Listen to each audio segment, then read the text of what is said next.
What's the story, everyone? Welcome back to Cooleen Media, aka Gaelic Fan TV, aka the Faithful Podcast, Gaelic Statsman on Clare. We're all here. Well, me and Liam are here anyway to review through the weekend's action. I'm not too sure where the lads are, but look, they're doing bigger and better things than us for this evening anyway. But look, we're here to run through the games, the weekend's talking points. Obviously, plenty to run through. A lot of knockout games over the weekend. Dublin Senior Football Championship quarterfinals, Roscommon quarterfinals, Mayo quarterfinals, the Clare semi-finals as well, and then some big games across the country really. So we'll definitely be relying on some of you lads in the comments to let us know some sort of talking points throughout the championship. Liam, how's things? I know you're in good form after a big win for Kilcormac after you were quite nervous about that game, to be fair, but from what I've seen, it looked quite one-sided.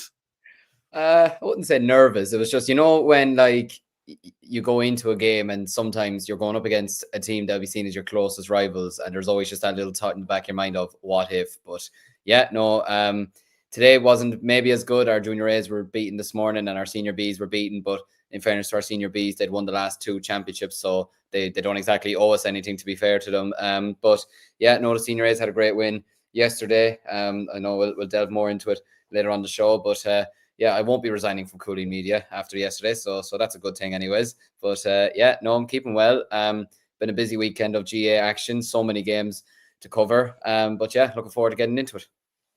Absolutely, yeah. And let us know, anyone tuning in the comments as well, any talking points or anything like that you want us to run through.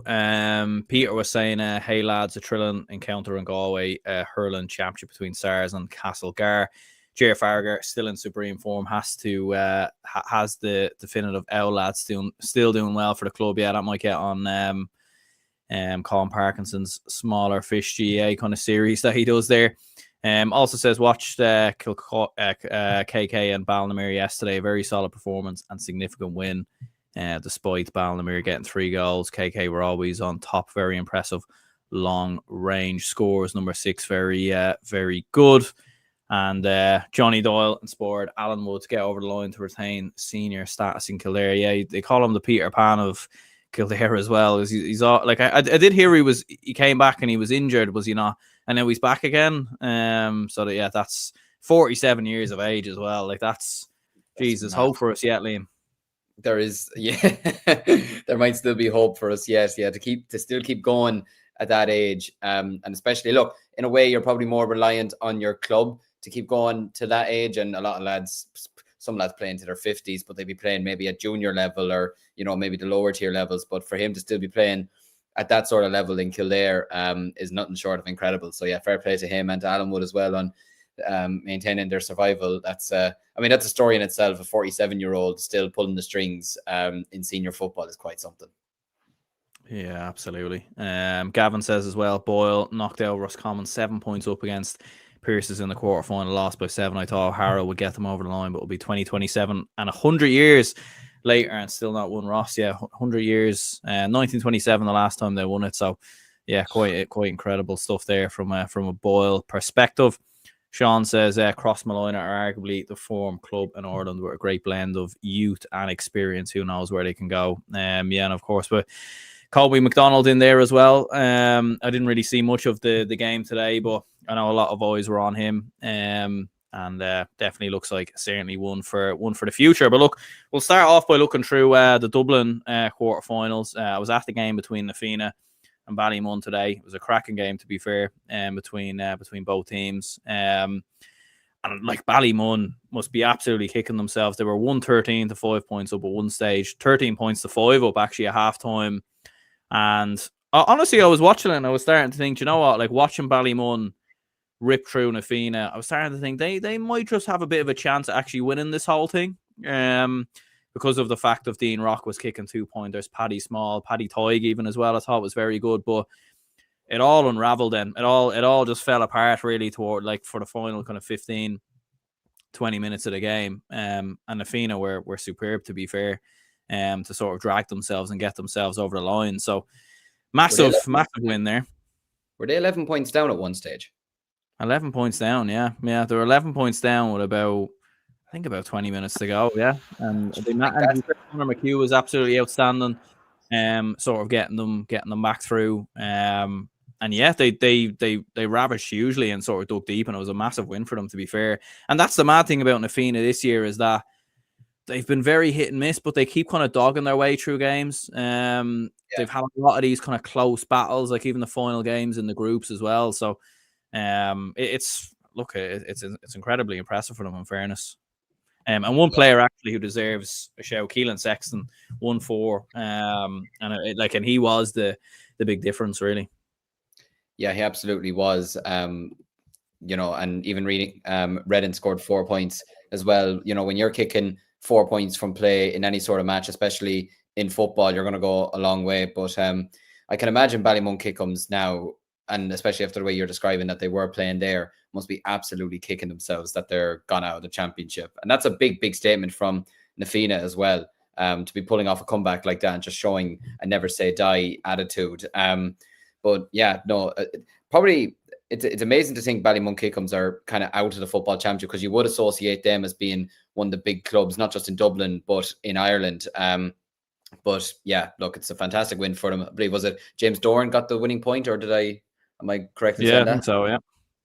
Yeah, like, I mean, that must have been a surreal feeling for him, to come up with a winning score like that. And I mean, it just shows the strength of Nafina right now in both the hurling and the football. Do you know, now look, it's a bit rich to be saying it, considering they're now in a semi-final and anything can happen, but I still think maybe they're not as strong as Kilmacud and Coola, maybe just still at the moment, but certainly after making a comeback like that, you certainly wouldn't be writing them off anyways going into the final four.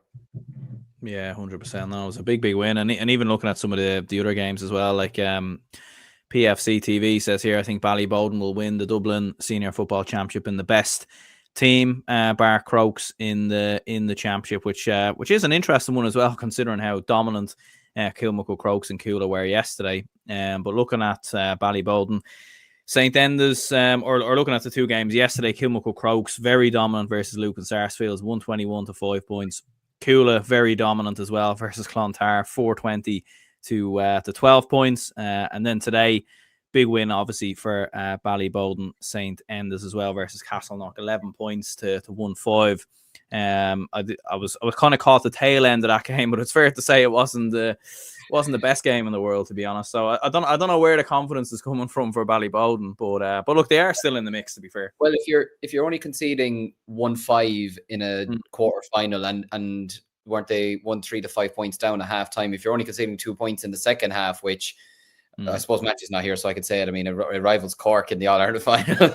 Match is going to kill me if he sees me again. But no, like, that shows how good your defensive record is as well. And look, if you're down by a point at halftime and you swing it to win the second half by 4 points, it's not a bad look either. But yeah, I suppose they'll probably want to improve on their scoring tally if they're to try and trouble Kilmacud Crokes or Coola, and especially like Kilmacud Crokes putting up 121 and Coola putting up 420 just shows how strong they are in the Dublin Championship, and probably just shows and probably vindicates why a lot of us have said that. Obviously, I think you've backed Coola to win the All Ireland again, and some of us have backed Kilmacud Crokes to win Leinster, but it just shows how strong the two of them are, that like a lot of us are just sitting there saying, yeah, I mean, minimum one of those clubs will win Leinster minimum. It just shows how strong they are at the moment. And I would actually kind of love to see the two of them play the final again, just because I feel like there's a bit of an unwritten story there and a bit of a good rivalry there. And after the way it finished last year as well, with the late winner, Con, getting sent off.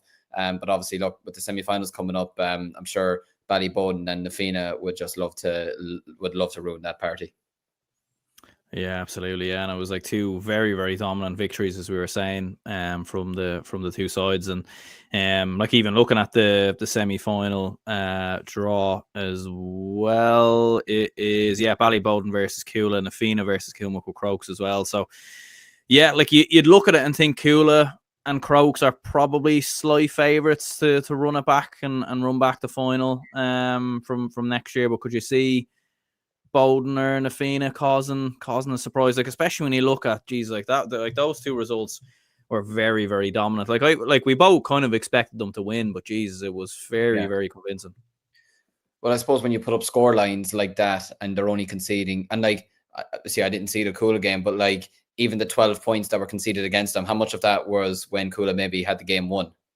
Yeah. Do you know, like a lot of time a scoreline can be a bit nicer to a certain team, you know, when they've been kind of dominated throughout a match, but then the opposition, they've done the damage, so they might just take their foot off the pedal a bit. But look, you'd give Ballyboden a chance, you'd give Na Fianna a chance, absolutely you would, but given the dominance of Kilmacud and Coola over the past 12 months, 24 months, and look, Na Fianna obviously pulling off a comeback like they did today, they certainly will have a never say die attitude going into their semi-final against Kilmacud Crokes. But yeah, look, for me, anyways, even with a couple of weeks out, I can't see it being anything but a Kilmacud Crokes fight. I feel like Ballyboden might be maybe closer to Coola than what Na Fianna might be to Kilmacud. I could be wrong in saying that, but yeah, no, I still fully expect Coola and Kilmacud Crokes to be the Dublin final this year, and I mean, what a final that would be to look forward to. Yeah, no, absolutely. A few good comments to go through even here. Smart Parent says here Na Fianna in terms of winning the county title there, which is interesting. And also says I think Ballyboden will win the Dublin Senior Football Championship, and Na Fianna will win the hurling. The two McGarry's been excellent for Bowden and could be a threat to that Coola defence. I think the game be close, but I think Bowden by 3 and Crokes to beat Na Fianna by 6 as well. Looking at the Mayo Senior Football Championship then, massive win for Crossmolina earlier today, 124 to 13 points. I mean, there was a lot of hype, like the game was on TG Cahir, I believe, as well. It was a lot of hype kind of coming into this game. You had Kobe McDonald for Crossmolina, you have Jordan Flynn obviously in there as well. We know the influence of Ryan O'Donoghue for Belmullet as well. Crossmolina obviously tasted some success recently at intermediate level. Belmullet got to the final, I remember, a couple of years ago at senior level as well. But I know Matthew was kind of ringing the Crossmolina bell really as one of the teams that could be big favourites to win the Mayo Senior Football Championship. But yeah, that's some win, to be fair. Yeah, it's a savage win. You know, to pull off a 14-point win like that is absolutely fantastic. I suppose claiming a victory over Belmullet like that, it's fantastic, and they showed exactly why they're contenders once again for back-to-back titles. I mean, they started very, very fast from the get-go. They were on fire. Dylan Flynn opened the scoring within 90 seconds. Colb McDonald added 2 points shortly after. Jordan Flynn basically controlled the midfield. Oisin Dean and McDonald were adding scores. You know, they were pushing the gap to 6 early on. And yeah, Belmullet were just really, really struggling. I mean, they were playing into a strong wind, but they kind of struggled to break through Crossmolina's defence. They only managed to get sort of sporadic points from Ryan O'Donoghue and Gary Boylan. But like, they were 10 points down at half-time, so they were really leaving themselves a lot to do in the second half. And really, Colb McDonald just was on fire today. There's no question about that. He continued his dominance into the second half. Got his goal as well, which was very, very well taken. And look, there was Anthony Barrett and Shane Nallen. They kind of briefly brought Belmullet's hopes back into it, but really it was kind of short-lived, probably fair enough to say. Fionn Duffy and others got some other scores as well and kept their scoreline ticking over. But yeah, look, Crossmolina's hunger and their tenacity was kind of brilliant. Was brilliant to watch, to be honest with you. And I think more than maybe just winning the Mayo Championship, I think they showed maybe some intentions today of trying to win the Connacht Championship as well. When you're putting in a sort of dominant performance like that, and it's sending out a message to the rest of not just the county, but to the rest of the province, really. You know, whether you're putting out your statements to Salt Hill, Knocknacara, or to, in my case, hopefully Pádraig Pearse's. Hopefully that doesn't come back to bite me in the arse. But you know, just some of these clubs, you know, you're putting out a big statement like that. It's absolutely crucial. So yeah, no, big performance from them. For Belmullet, probably a lot of soul searching after that defeat. Yeah, like, and it's an interesting one as well with Mayo clubs. Like, they don't really tend to do that well in the Connacht Club Championship. I can't remember the last. It might have been Ballintubber, maybe the last Mayo team, that actually went and won a Connacht Club Championship. So they don't tend to do too well. And even looking at some of the other games in Mayo as well, like Westport, Bet Brafey 216 to 116. Ballina Stephenites with a big win there as well versus Ballydoreen 114 to 2-6.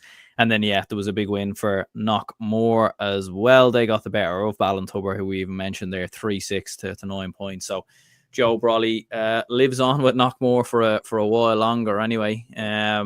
Would you be reckoning Crossmolina then to be the top dogs in Mayo then at this stage, do you think then, or would you be looking towards anyone else?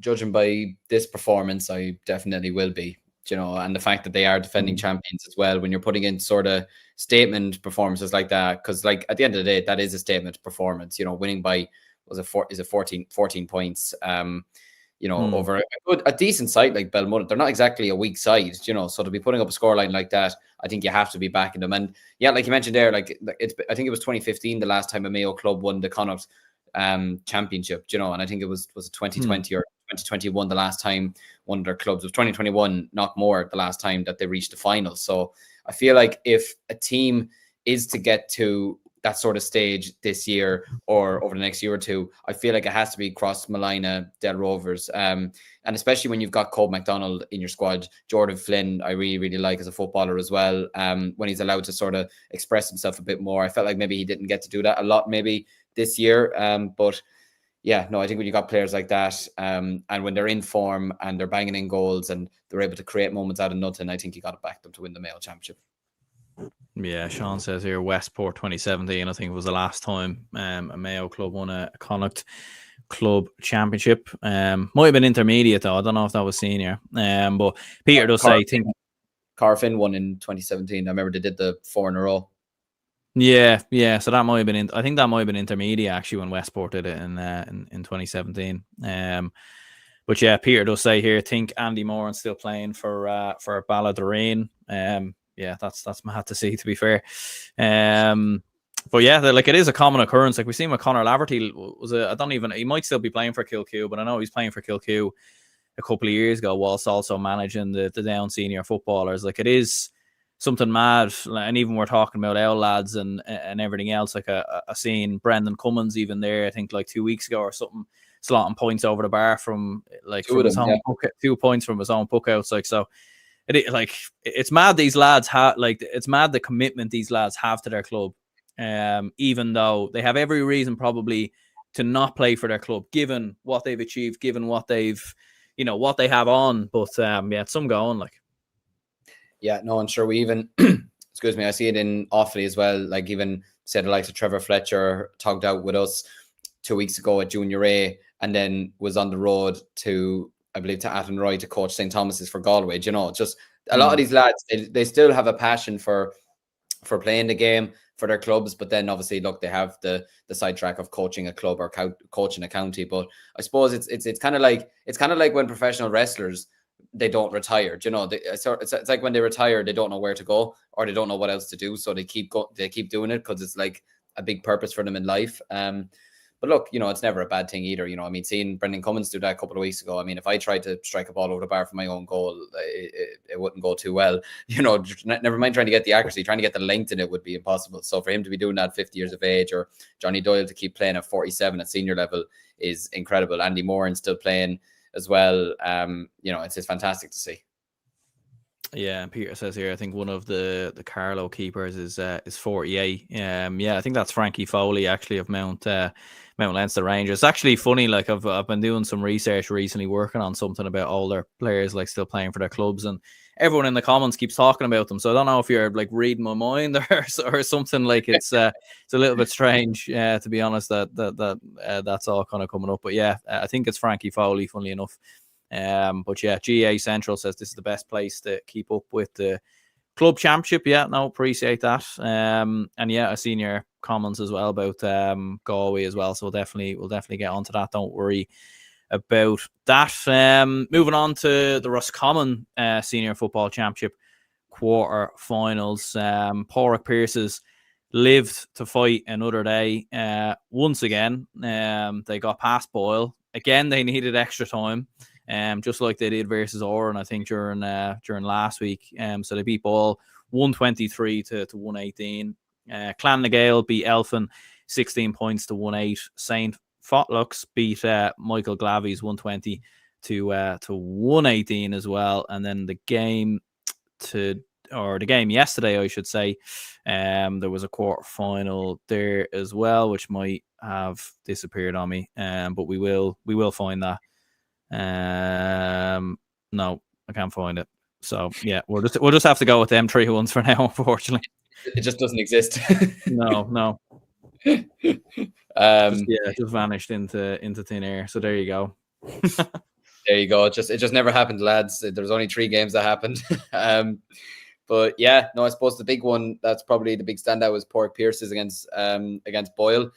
I suppose from my perspective, I'm just delighted Port Pierces are still in it, so that my prediction still lives on. I feel sorry for Boyle as well. I have a small bit of a connection to Boyle. My sister acted in Moonboy over 13 years ago, and it was set in Boyle in County Roscommon, so it'll always have a special place in my heart. But I was glad they were beaten by Port Pierces in this instance, just so my prediction can live on. But yeah, look, extra time twice already is probably a small bit of a worry. Needing extra time in back-to-back games to get through. But I suppose it shows how competitive the Roscommon Football Championship is as well, and it shows the amount of good teams that are in it. But on the game itself, I suppose, the Port Pierces were recovering from a 7-point deficit with just 8 minutes remaining. So the fact that they went on to win the game by 5 points after extra time, being basically 3 scores down, or 3-4 scores down with only a couple of minutes to go, is nothing short of incredible. And it just shows the hearts that they have, and probably the experience as well, in that they're not panicking or anything like that when they're in that sort of situation. But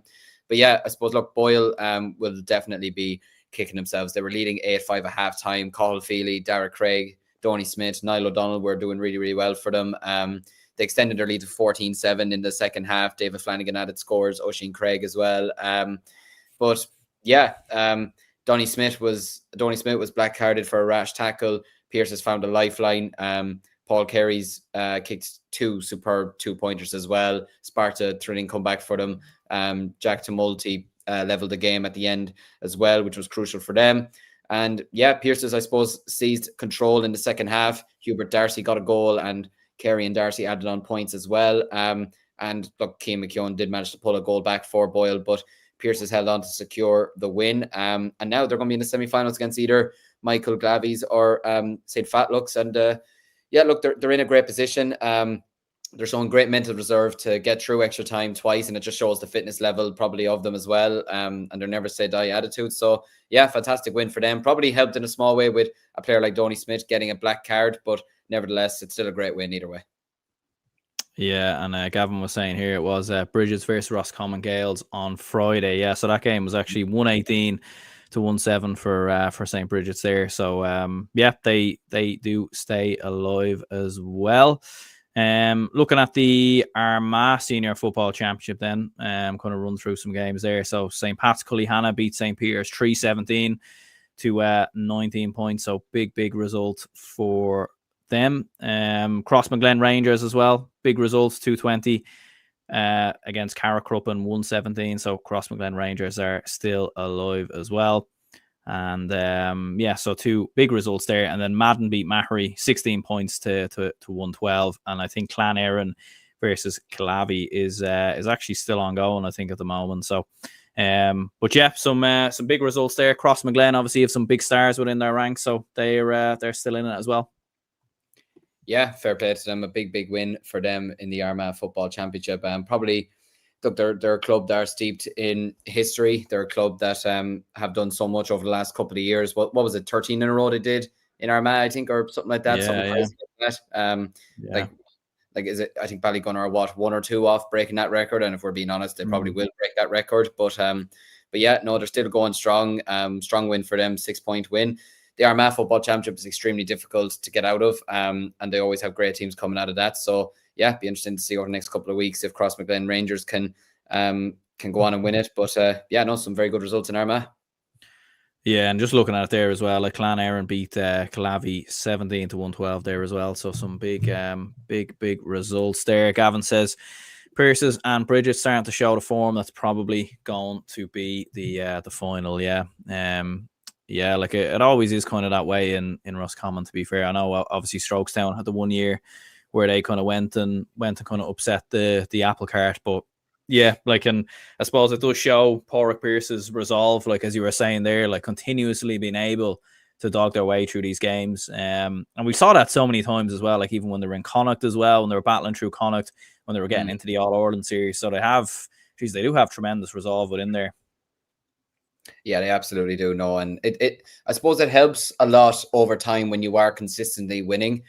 Like sometimes if you're a club maybe that's not used to winning, you could be 7 points down in a game with a couple of minutes to go, or you could be in a position where you just say, we're not going to win this. It's not our day. We don't have it in us. But if you're a team like Pork Pierce's, or if you are, like I say, Bridget's, who have good history as well, and you've been in that position of you've been winning over the past number of years, or you've been competing well over the last number of years, the belief that you have in yourself going down the final stretch kind of stands to you. And you sort of have leaders in your team that say, we're not going out today, or, if we're going out fighting. So, it's brilliant for Pork Pierce's. I hope to God, for the sake of my prediction anyways, of winning Connacht, that they win the Roscommon championship. Can they if they at least win the Roscommon championship, I'll be like, okay, I'm satisfied enough with that, even if they don't win Connacht. But as long as they don't keep going to extra time. But if they want to keep going to extra time and winning games, then off with them. But they'll have an interesting semi-final lineup. But I'd say it probably will be them and St. Bridget's in the decider. Yeah, and I think I back St. Bridget's as well to come through Connacht, so we might be rivaling a little bit there maybe when it comes to it. We'll do a hate watch if it's on TG Car in a few weeks. Yeah, absolutely. Yeah. I don't know. Yeah, you can get yourself a Porrick Pierce's jersey. I'll get a St. Bridget's jersey or something like that.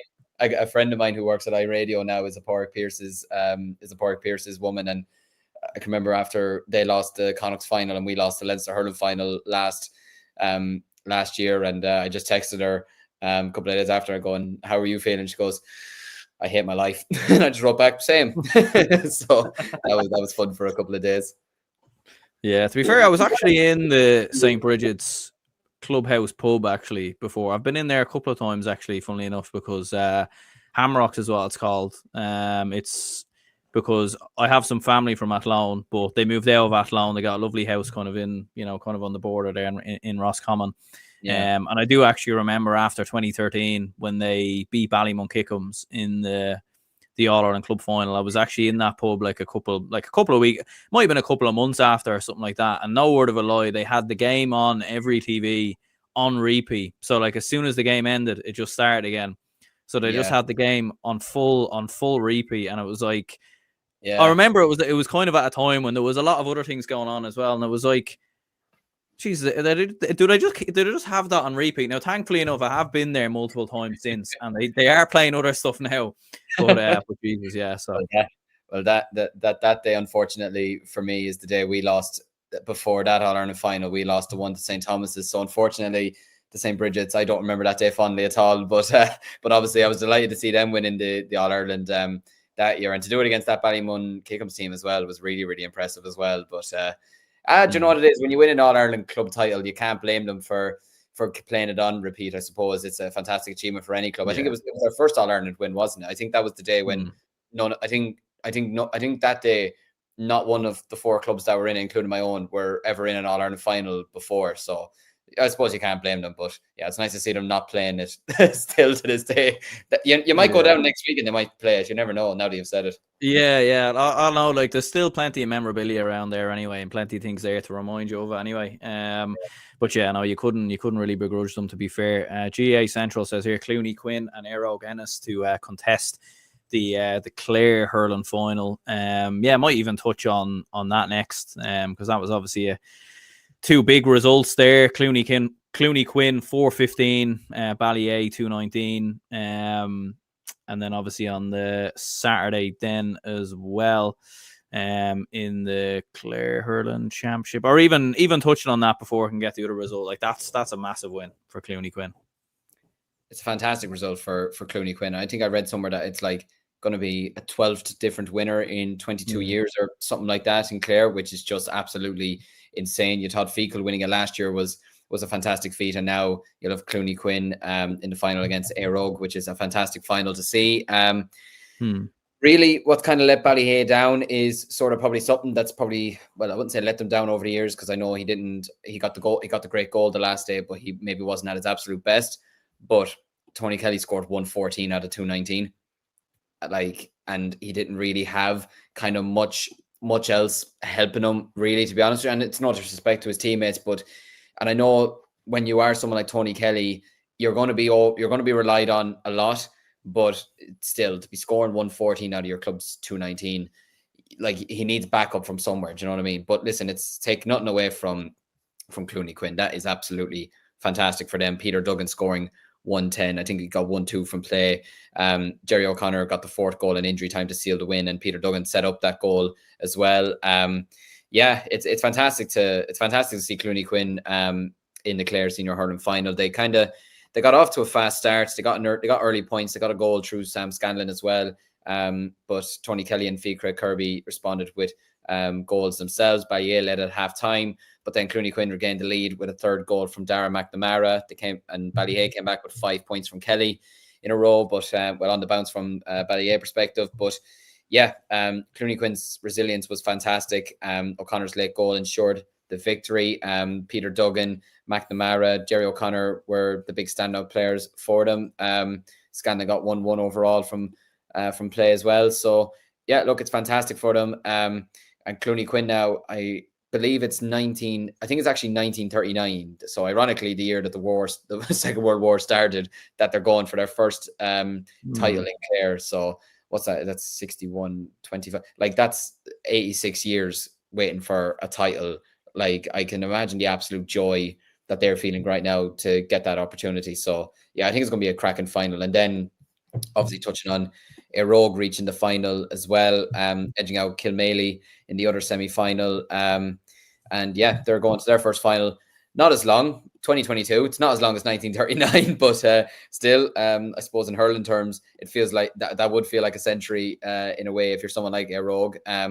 But yeah, fantastic for Rogue to be back in the final as well. They made a great start. They got a goal after just 10 seconds into the match, which is absolutely insane. Darren Mooney getting the goal. But Kilmaley kept in it. They kept in it. They led 7 points to 1-3 at half time. But then Dara Stack played an absolute crucial role in this game. He made brilliant saves in the game to keep his side in it, including one incredible stop from Tom O'Rourke as well. But yeah, after halftime, Rogue outscored Kilmaley 7 points to 1, and they were leading 110 to 8 points at one stage. And yeah, look, despite the fight back from Kilmaley with Conor Cleary getting a goal with 10 minutes to go, Rogue just saw the game out. Danny Russell scored 6 points. Oren Cowell scored 3 points. Darren Mooney got the goal. Darren O'Brien got 2 points. So yeah, look, I think it's going to be a cracking Clare final. Yeah, look, it's one to very much look forward to. Yeah, absolutely. Yeah, no, absolutely massive. And I remember as I was saying, kind of in the preview shows, or like when we were kind of doing club championship predictions, I remember as I was saying, I was at a wedding in Dublin in the summer, and I was chatting to a few Clare people, and they were very, very adamant that Clooney Quinn were going to win the Clare Championship. I can't remember any reason why, to be honest with you. I don't know if they were from the future or something like that, and they could just see all this unfolding. Because they haven't obviously won a county title, as we said, in 90 years. So, kind of incredible to kind of break it down there. But yeah, absolutely massive stuff there. In fairness, Gavin says here, did you see, lads? Bill Murray was watching some club action in Clare. I didn't see that actually. Did you know, Anne, about that? I saw like a picture or something like that. I don't know the full details, but yeah, I saw something about it. Very, very strange, very, very random. You see these people just turning up for the most random of events. It was the same way that who was it that turned up? Who was it that turned up in? Oh, it was it Matthew Broderick that turned up in Donegal before the All Ireland final. Just the most random. Yeah. Just the most random of appearances before big matches. But it's I think, do I have it here? Yeah, he was at the, I think you can see it there. Maybe he was at the. That's mad. Yeah, I wonder, like, does he must maybe know a player or something like that? Or there must be a connection there somewhere, because it feels like such a random place to. Maybe he's just a big fan of the Clare Hurling Championship. Who knows? Well, like it wouldn't be like Seamus Coleman turning up to a Donegal football match, or Shane Lowry turning up to an Offaly hurling match. This is just very random. But I suppose if he didn't know what hurling was before it, or if he didn't know what Gaelic football was before it, he certainly does now. So yeah, absolutely. Yeah, and I remember like KSI before in a Laois jersey. Yeah, he obviously had that iShow speed fella. In what was it, in Fermanagh or something? Yeah, so they I don't know, like they always go to the most random places, but to be fair, it's probably quite good, because it probably would be quite boring if they all just came to Dublin or Cork or something like that and did the whole stereotypical thing. Like, at least they are proper, like, because obviously in Dublin, as much as I love Dublin, there's a lot of things going on everywhere. There's a lot of clubs everywhere. There's no real kind of parish vibe or anything like that. And I feel like you do get that outside of Dublin a lot more so than you do get it in Dublin. So at least they are kind of embracing it that way. Yeah, absolutely. No, I remember that KSI thing happening, and then because I was in Sweden watching that video, and then I just see Vic Starr and Rotashaw in Tullamore, and I'm just thinking, what? That's just the most random thing. Why are they in Offaly? Why is KSI in Laois? Like, it's the most random thing. Great video, actually, to be fair. But it's kind of funny when you do see somebody photoshopped Dua Lipa in a Kerry jersey as well a few days ago. Like, just the most random photos. But sure, look, it's great. It's kind of funny when you do see all these celebrities mingling around GA clubs or random GA counties. But it's only good for the sport as well, probably.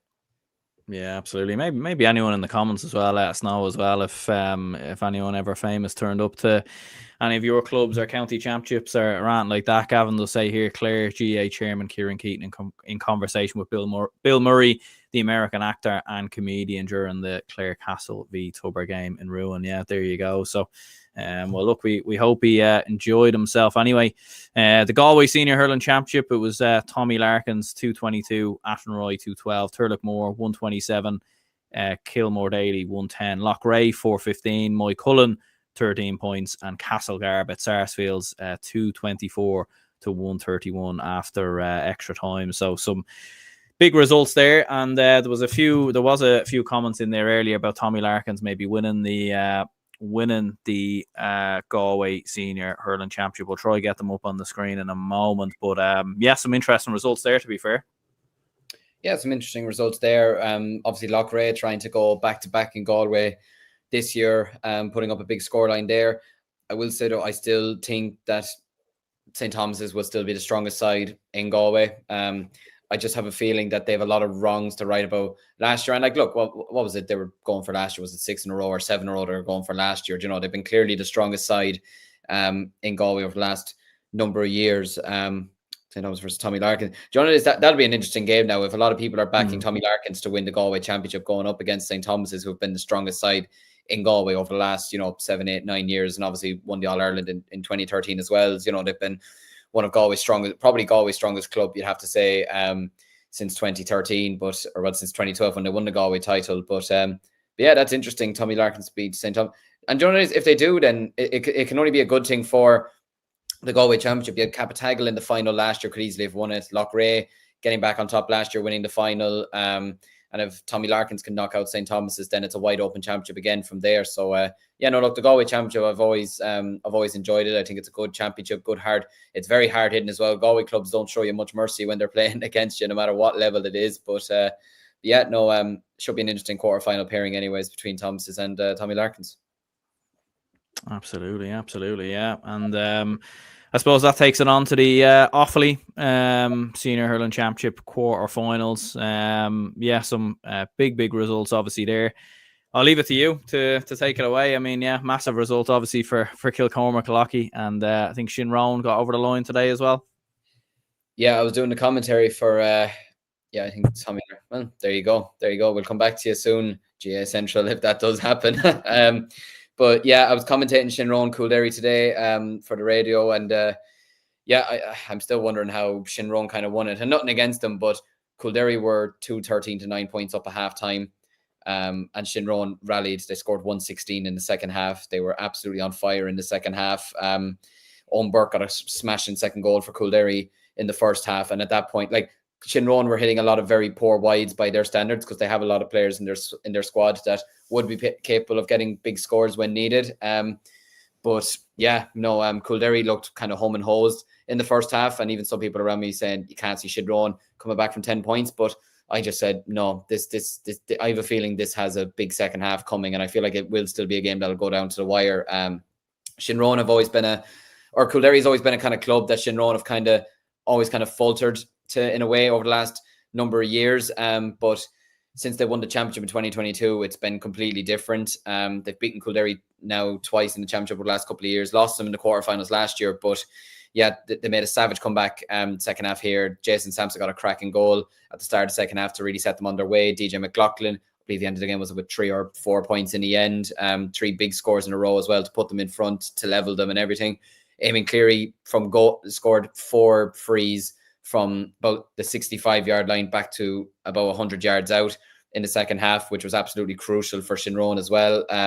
Kildare started kind of hitting the sort of wides that Shinrone were in the first half, which was kind of killing them as well. But yeah, it was a cracking game of hurling. One of the best games I've seen this year, not even just in Offaly, but in club hurling this year as well. Just, it was a great comeback and there was a great energy about it. There's not much love between Shinrone and Kildare as well, so there was a lot of hard hitting as well. I can see a comment there as Brian Carroll still playing. Brian Carroll was actually playing a Junior B final for Kildare yesterday, and he was managing them today. He got 2 cracking goals for them yesterday against St. Rhinus in the junior. I was covering that final yesterday. There was 3 goals in the first 6 minutes between Kildare and Rhinus, and it ended up 5-11 to 4-13 to Rhinus. It was an absolutely cracking game of hurling. It was the most typical Junior B game you'd ever see, to be honest with you. But yeah, it was it's a big win for Shinrone. They march forward now to the semi-finals. They'll be meeting Belmullet, who they broke the hearts of in 2022, scored 2 late goals to knock them out in 2022. Obviously went on to then win the Offaly title for the first time against Kilcormac. The other semi-final, the reason why I'm still on Cooling Media, we've beaten Ballinamere anyway in the quarterfinals. Ballinamere started off strong. They got the first 3 points of the game through Dan Ravenhill, Brian Dignan and Sam Burke. But then once we settled into the game, we sort of just took over. We led 16-8 at halftime. Daniel Hand had 3 points from wing forward. Charlie Mitchell had 3 points. Adam Screeney, I think, had 6 points by halftime, 1 from play. James Gorman was on fire and at full forward. Our half back line were doing well. Someone mentioned, was it Peter who mentioned our number 6 earlier? It's Keelan Kiley. He was Offaly. He was one of the big reasons why Offaly won the Joe McDonough a couple of years ago. He's a multiple-time Puck Fada champion as well. So yeah, he's kind of been struggling with injuries a lot this year, but he looked back to his old self there yesterday. And we pulled away in the second half. Conor Mahon got a cracking goal. And then Charlie Mitchell got the second goal. And yeah, we kind of just killed off the game from there. At one point, I think it was 222 to 15 points. Ballinamere got 3 late goals, 2 21-yard frees from Dan Ravenhill, and then a nice finish in the end, to be fair, from Dan Burke. But it's sort of, when the game's sort of already finished, like there wasn't cheers or anything like that when they got the goals. It was kind of just meh, like when the game is kind of sort of out of your reach, and it kind of just makes the scoreline look a bit better than what it was. But it was a performance that was needed from Kilcormac because they hadn't performed in the group stages, and they'll admit that themselves. But after this now, they'll be full of hope now going forward into the semi-finals. They'll be facing Bor in the semi-finals, which will be a very interesting game to look forward to as well. But 2 good games over the last 24 hours. 2 good semi-finals to look forward to. It should be very interesting in 2 weeks' time. Yeah, absolutely. And Gavin says here, Galway intermediate hurling clubs play Mayo, Roscommon club, and junior Leitrim or Sligo ones, and senior and Galway are straight into the All-Ireland Serious Wonder. Is a long way for them. Yeah, I'm sure it is, to be fair. Peter says here, lads, if Celebrity Bannister made a comeback, what club would you like to manage? To be fair, I think I'd be more the Waterboy or something like that. You know what I mean? Like I wouldn't. I don't know about that now, but I don't know. I'll hand that one over to you first of all, maybe. Well, I'm a big Peaky Blinders fan, and I know he's not really into GEA, but if we could get Cillian Murphy to coach us for a couple of hours or for a couple of days, I wouldn't mind seeing that. Might bring a bit of the Peaky Blinders attitude to the team maybe, and you might see guns, and you might see a bit of violence that maybe shouldn't be allowed, but he could bring Arthur around or whatever as well to do a bit of damage. But I'm a serious Cillian Murphy fan, so I'd probably go with him. But I suppose if I had to go with an Offaly person, I mean, look, who else but Shane Lowry, or maybe even Nicola Friday. She captained Ireland women's rugby team as well. She's from Kilcormac, so maybe someone like that. But Cillian Murphy overall for me would be the ultimate one. Yeah, I think that'd be good. I think Barry Keoghan or something like that would be good to get into a Dublin club or something of that nature. Or maybe for keeping it along the Peaky Blinders kind of aspect, you could have like a Tom Hardy or something like that, and pair them up against each other again, or something like that. There'd be violence anyway, that's for sure. Absolutely, yeah. No, so some good shouts there though, but yeah, do let us know in the comments as well. Just looking at the Cork quarterfinals as well. So Sarsfields, they are still alive, 22 points to 115. They beat Charleville. St. Finbarrs beat Imokilly 316 to 112 as well. And on the Saturday then there were some games within the Cork Hurling Championship as well that we'll come on to. But I suppose for Matthew Hurley, first of all, like he and his Sarsfields, they live to survive, to fight another day anyways. Yeah, it's a big win for them. Advancing to, is it their fourth? I think it's their fourth semi-final in 5 seasons. And yeah, look, you got to give credit to Charleville. They really tested them today as well. Trailing by 1 at halftime before essentially asserting dominance in the second half did Sarsfields. But I suppose, look, Charleville did have a bit of a breeze in the first half. They put up a fierce challenge. They led 9-8 at halftime. Darren Butler did some great work in the defence. Darren Fitzgibbon's contributions standing out. But yeah, Sarsfields, I suppose, were kind of kept at bay by Killian Roach as well, helping them out with the back. But they came out strong in the second half. Jack O'Connor, Killian Murphy, and Daniel Carney playing big roles for them. And yeah, they had a 19 points to 12 lead by the 51st minute. But yeah, despite the best efforts of Charleville, they got a goal through Garrett Gleeson as well, got some couple of late scores as well. But yeah, it's a big win for Sarsfields. And with Imokilly going out, although I feel like maybe Imokilly with Watergrass Hill winning in Cork last year, they weren't maybe as strong this year as maybe other years, but it's still a big win for them. Colin McCarthy finished with, I believe, 8 points. It could have been 9 points, but I think it was 8 points. Jack O'Connor got 5 points, so there were some good performers from them as well. And like I mentioned there, they're going to be meeting St. Finbarrs in the semi-finals, which will be a very, very interesting encounter. And yeah, I was watching the other semi-final the other night, on Friday night as well. I got to see the second half of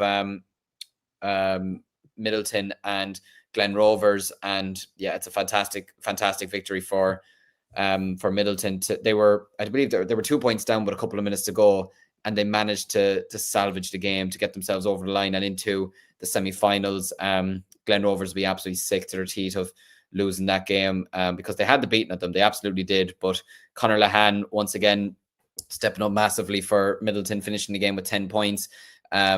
Cormac Bossong scoring 2-1. Killian McDermott scoring 3 points. I can't think what's his name. I think it was an O'Regan at wingback, had a savage game for Middleton. I can't think of his first name off the top of my head now, but yeah, he supposedly had an absolutely savage game in the first half as well as the second half as well. But yeah, it's a big win for Middleton. I think the semi-finals now are very much wide open. You'd probably still maybe favour Sarsfields to go on and win it, but yeah, no, the Cork Hurling Championship always produces some cracking semi-finals, cracking finals. So yeah, it should be interesting pairings in the next couple of weeks. But I'd say Matthew was probably very, very relieved tonight that Sarsfields have got through.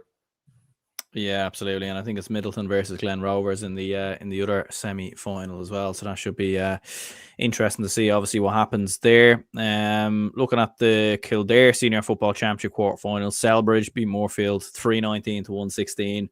Big win for Sarsfields as well, 221 to 217 versus Johnstown Bridge. Nice. It was meant to be a bit of a tricky game for them versus Clane, but they actually came through it quite comfortably, 122 to 13 points. So Philly McMahon's Nice survive another day, and Atoy beat Cara 3-7 to 10 points as well. So I was kind of looking at it and I was thinking, I was worried a bit for Philly McMahon and Nice after they lost, I think, the last game in the group stage, and coming up against Clane, who played them in a club final a couple of years ago as well, and also have some big players, but they came through it, to be fair. Yeah, they absolutely did. They put in a dominant performance, and yeah, we were probably a small bit worried after seeing that result the last day. And I think it was yourself and Seamus were probably a small bit worried about McMahon, and because like you probably would look at him as hopefully a potential Dublin manager in a couple of years, or maybe a Dublin club manager or something like that. But no, look, they look to be back to their old selves again. They led by comfortably beating Clane by 12 points in the end, 122 to 13 points. And yeah, look, Clane kept the game competitive. They only trailed by 4 at half time, but I suppose Naas kind of still looked like the stronger team throughout the game. And they were able to maintain their lead through, some good contributions across the pitch. But yeah, they turned up the intensity in the second half. Alex Byrne finished with 9 points. Derek Kerwin got 4 points. Ryan Sinke got 3 points. I mean, when you do sort of read out names like that, and Kevin Cummins as well, when you do read out names like that, it's kind of no wonder Naas have been the strongest side in Kildare in both codes over the last number of years, and they probably will continue to be by the end of this season. But yeah, it's a fantastic win for them to be moving on forward. Yeah, no, it's a great win for them, and I probably still have them as the ranked team to win the Kildare championship. You don't know off the top of your head who they play in Leinster Kildare champions, no? Not off the top of my head, no. No, maybe we'll leave that open to the comments. Yeah, I still feel like Naas have a good bit to give in the Leinster championship. I feel like they'll be looking back at last year, and especially with Kilmacud Crokes not winning Dublin, and they probably saw an opportunity against Coola at home, and then to lose by 3 points. It was a cracking game of football. It was a fantastic game of football. I remember watching it, but yeah, they probably have a lot of regrets about last year. So I can imagine not only will they want to win the Kildare championship this year, I can imagine they'll be eyeing up a Leinster title as well. And probably have regrets about the hurling last year as well, losing to St. Martin's at home as well, losing both quarterfinals at home as well. So I feel like Naas this year in both the hurling and the football. I know in the hurling they have to travel to Carlow, to Mount Leinster Rangers, so that'll be a very, very interesting fixture to look out for, albeit if Naas obviously do win the hurling, which I do expect them to do. But yeah, look, it's great for them to be still moving on forward. Philly McMahon might still get the Dublin job in a couple of years still, you never know, but yeah, great win for them to move on. Yeah, Peter says the old Naas manager is over Clane now as well, Paul Kelly. Yeah, so a bit of bit of rivalry there maybe, or something of that nature. But to be fair, I'm sure he's well respected within Naas after what he achieved, obviously, with them previously in the past. Some interesting games in the Kerry County Championship that started this weekend as well. West Kerry beat South Kerry 117 to 115, and David Clifford was in action, I believe, as well. For East Kerry, as they beat St. Kieran's 218 to 110. Mid Kerry beat St. Brendan's Bore 218 to 10 points there as well. Don't think Paddy Clifford was in action for East Kerry, but yeah, some interesting results there. And I suppose when you look at East Kerry as a whole and some of the players that they have, like they have some cracking players obviously available to them, albeit they are a divisional side, of course. Yeah, it's always been the one thing that's kind of confused me about the Kerry Championship, that they play their club championship, then they go straight into this. It's always kind of it's like Kilkenny having the league and the championship mixed together. I'm just like, why are we confusing all this? But I suppose, look, it's the way they go about it. But yeah, like you mentioned there, I can't imagine Paddy did play. I don't know who played in this game or who didn't, but I can't imagine Paddy did. He didn't. I think didn't he come off early in the intermediate final for Fossa there last weekend or the weekend before? But yeah, I can imagine David definitely did play this game anyways. They've Darren Moynihan there as well. You know, there's some really, really top class players. But yeah, look, good win for them to move on. Good win there for them over St. Kieran's, and Mid Kerry getting a good win over St. Brendan's Road. So yeah, look, some good results for them there. And I mean, I think did East Kerry win it last year, or am I mistaken? Who won it last year? Dr. Crokes won it last year, yeah. They won both. They won both of the championships, yeah. Yeah. But I can imagine after losing the final with Fossa, I can imagine the two Cliffords now will want to try and get some kind of silverware in the club scene this year by the end of it. 100%, yeah. No, he scored 1-5 versus St. Kieran's, and his cousin was playing as well, so there might be even another Clifford potentially on the scene here. So we don't need more of them, like, you know what I mean? Like, I mean, look, obviously from a neutral, you want as many great footballers as possible, but from a Dublin perspective, like, just give us a chance, like. It'd be like if you announced tomorrow you had another Conor O'Callaghan or something like that, you'd be like, no, just no thanks. But that's sure. Look, if they've got another Clifford coming through, then he's not exactly in bad company, is he? No, absolutely not. And to be fair, like, they are producing so many top players. I'll just fly through some other kind of interesting results that happened over the weekend. So in the Donegal Senior Football Championship, go Dobber, Kilcar 16 points to 110. St. Michael's got the better of Sean McCummell's 26 points to 15. And then there was also two games that took place today. Nave Connell bet Thurman 212 to 211. So after Thurman got the better of St. Eunan's and that maybe controversial game. Unfortunately, they do go out today, and 4 Masters bet Dunglow 20 points to 10 points. So some interesting results there in Tipper or in Donegal. In Tipperary though, in the Senior Hurling Championship preliminary quarterfinals, Drummond Inch bet Clonulty Rossmore 421 to 323. Kilrowan McDonough's beat Killadangan 319 to 315 as well. And in the Limerick Hurling Championship, Ballybrown bet there 20 points to 210. Kilmallock bet Monaghan 227 to 30 after extra time. Sounds like a cracking game there. So yeah, any standout results even for yourself, like over the weekend, that we haven't discussed, or anything else that that kind of stood out for you? I suppose even just some of the results that you mentioned there.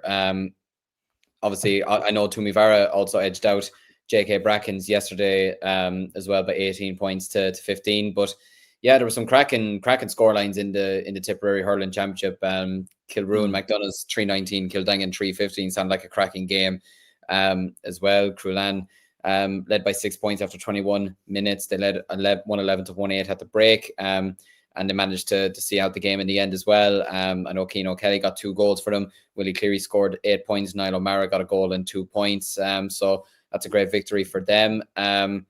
And yeah, the other game, Jesus, like that 421 to 323 sounds like an absolute cracker of a game. So yeah, the Tipperary Hurling Championship is shaping up very, very nicely there. I believe the Nave Connell and Termon game as well, or Termon game, 212 to 211.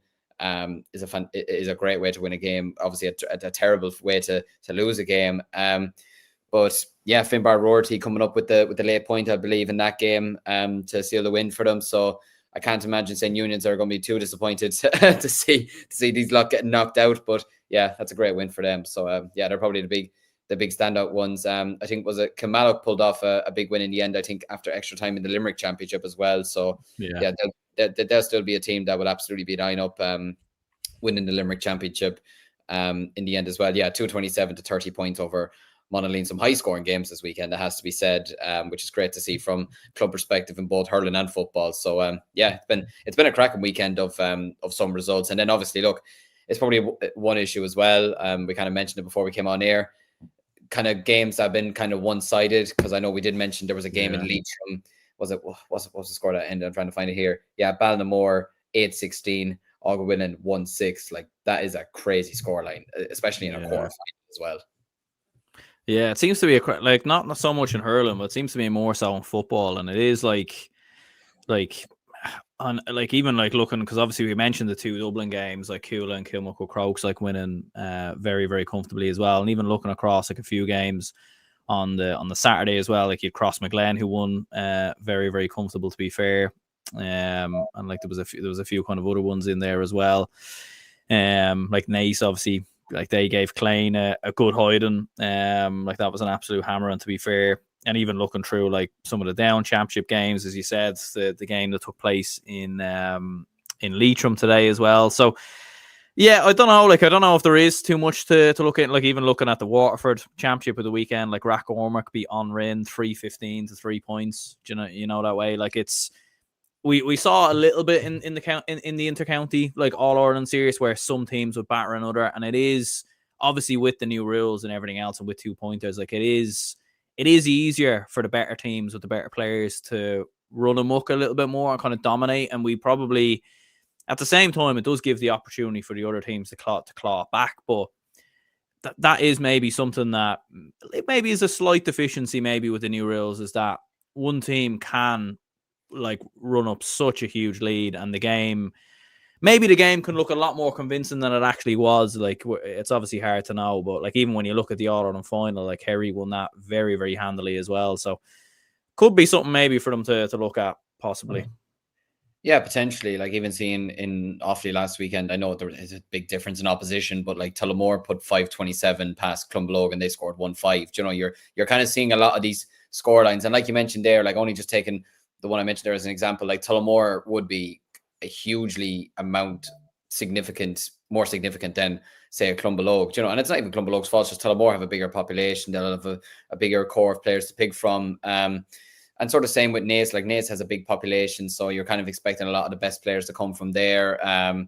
Kilmacud Crokes would have some of the best players in the country, never mind just in the club scene. But yeah, it's probably something they might have to look into with the club championship. But look, at the end of the day, the rules were brought in for a reason and for a purpose, to try and make the game more appealing to people to watch. And I think it did a successful job of that this year. I found myself watching a lot more football this year than I did over the last couple of years, because there was a lot of entertainment value to it, and some of the new rules did make a big difference as well.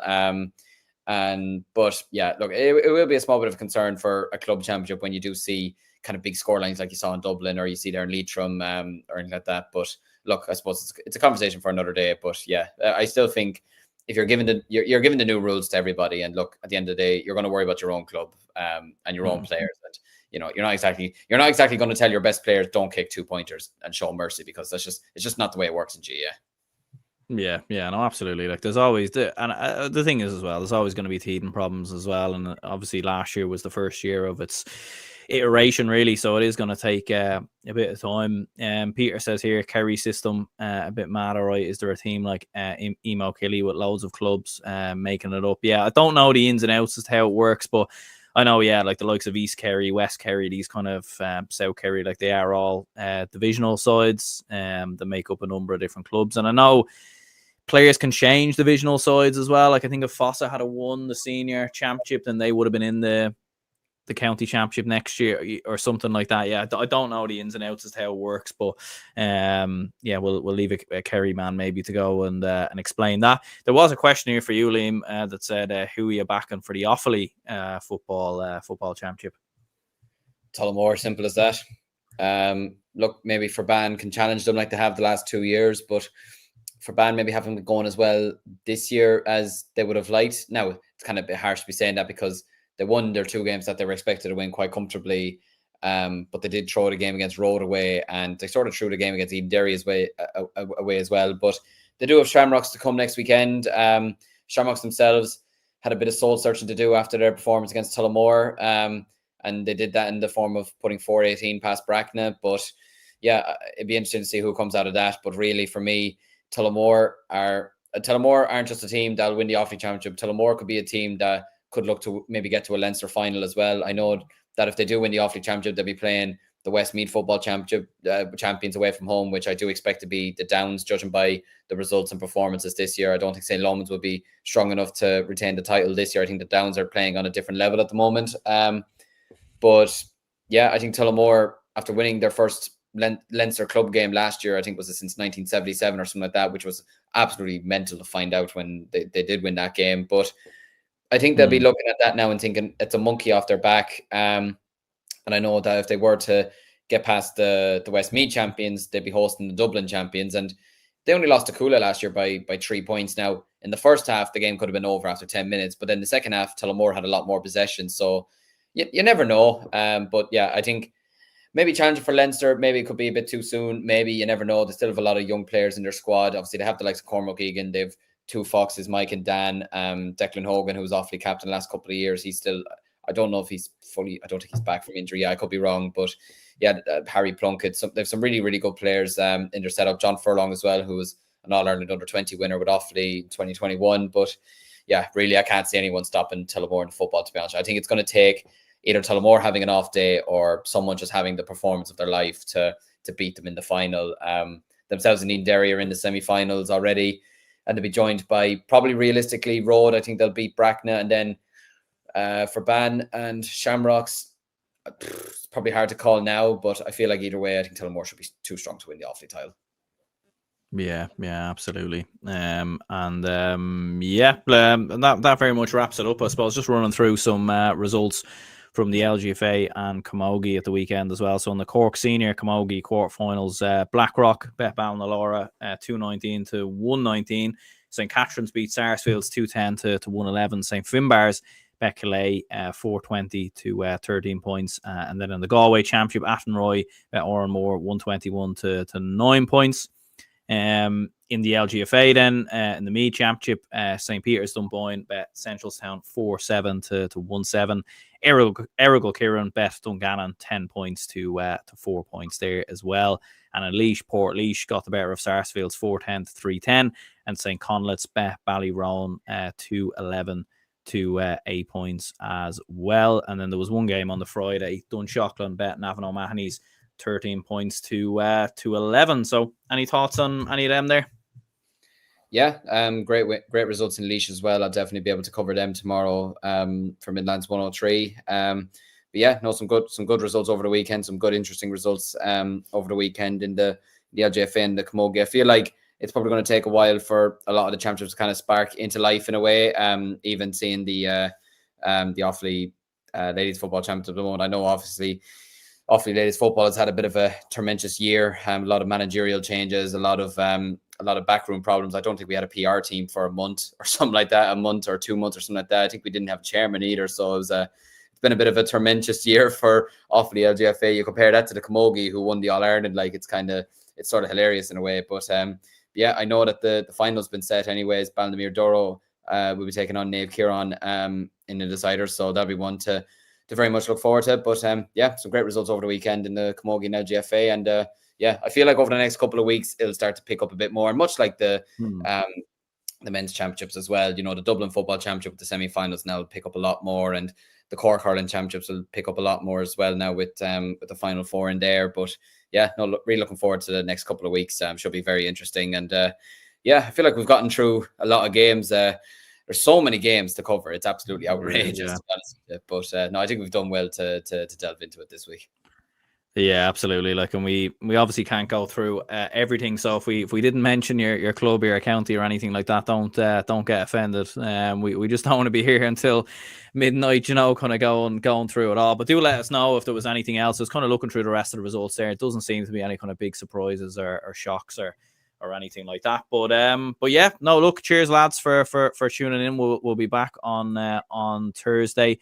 Peter does say here, thanks a mil lads, great review, see you Thursday. And some good suggestions actually here from Gavin about celebrity banishtors, Gary Barlow, Mark Owen, Howard Donald, Jason Orange and Robbie Williams managing Strokestown. Jesus, that's a lineup. That's panel there. Do you know what I mean? That is absolutely stacked there. Very, very interesting. Oasis going home and managing Charlestown, GA and Mayo is a good one actually. Yeah, that's a good show to be fair. But no, yeah, cheers lads for tuning in, and yeah, we'll chat to you we'll chat to you on Thursday. Follow your instinct, baby. Follow your instinct.